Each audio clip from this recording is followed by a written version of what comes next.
Collect every one of these incredible features to battle for pleasure. Hey folks, got an awesome gift package today from Chris Brennan. He included a note, Michael and Joy, hopefully you can do a Battle Beast video now.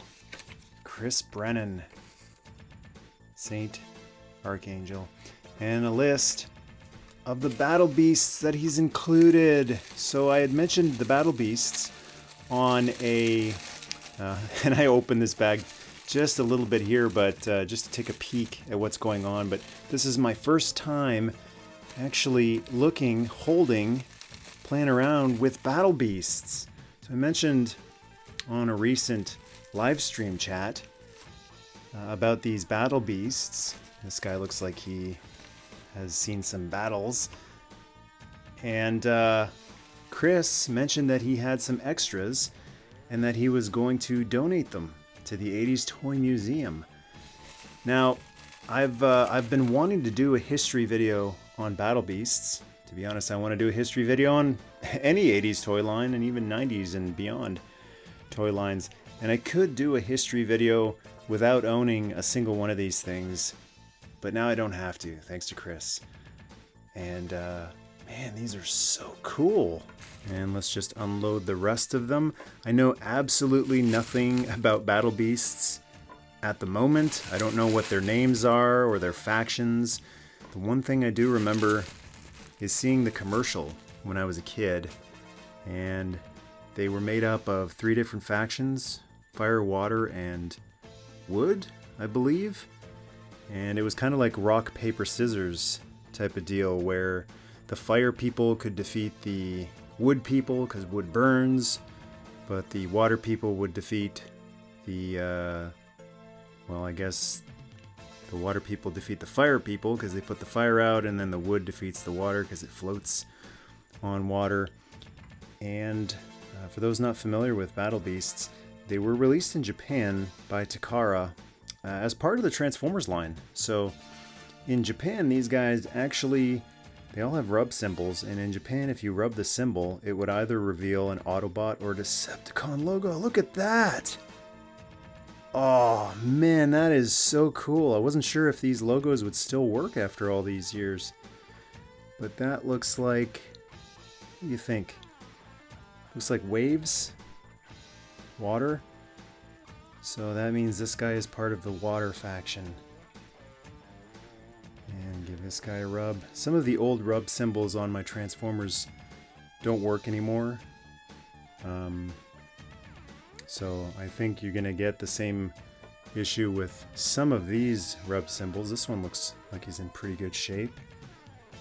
Give him a rub. Man, that's really cool that they were able to take the rub symbol gimmick from Transformers. And even though in North America these things were their own toy line called Battle Beasts, that in Japan Takara decided, no, they're gonna be Autobots and Decepticons. That one's not changing either. And I might be able to just run a like a hairdryer on these guys at some point to see if it'll reveal the faction logos, but I think it would probably take a lot more heat than I'm administering at the moment. And these guys did include weapons too, so Chris has included one of the character's weapons.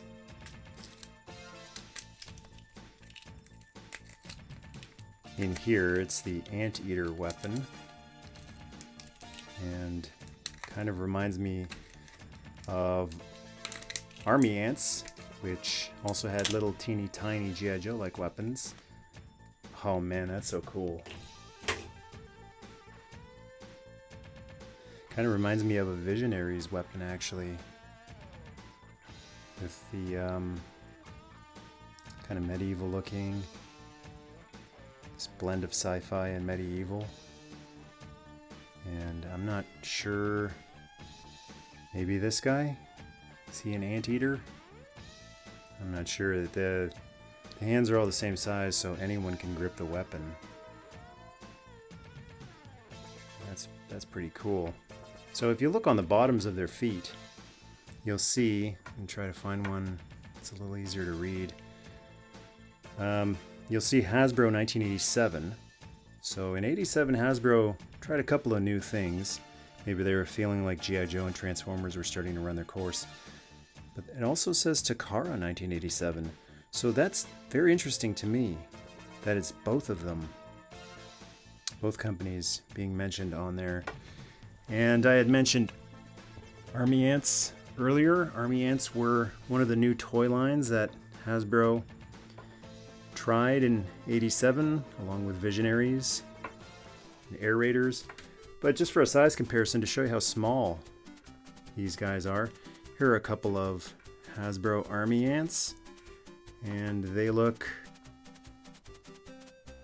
almost exactly the same size. And they're also kind of made of the same material too. So Army Ants were made of a little bit of a softer rubber than G.I. Joe and Transformers were, so that you couldn't break them as easily. And the Battle Beasts seem to be made of the same type of material. Some wings on this guy. But the sculpting on these guys is actually very beautiful for how small they are. I'm really impressed. And some of them remind me of the Pretender shell designs of the later Transformers. I could see some of these guys being increased in size and turned into shells for Transformers. This guy is especially nice. He's got a weapon fused to his hand. It's really nice. Yeah, these are cool. And since they are part of the Transformers world in Japan, here's a little bit of a size comparison, how they measure up to some G1 Transformers.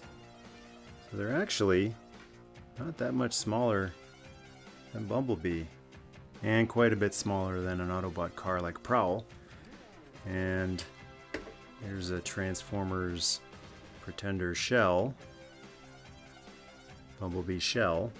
And I'm curious, how many Battle Beasts do you think we can fit in a Pretender shell? I'm gonna guess, probably can't get many in the legs, so I'm gonna guess maybe 3. 1,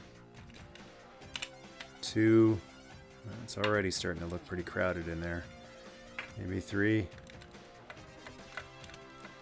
I think 2.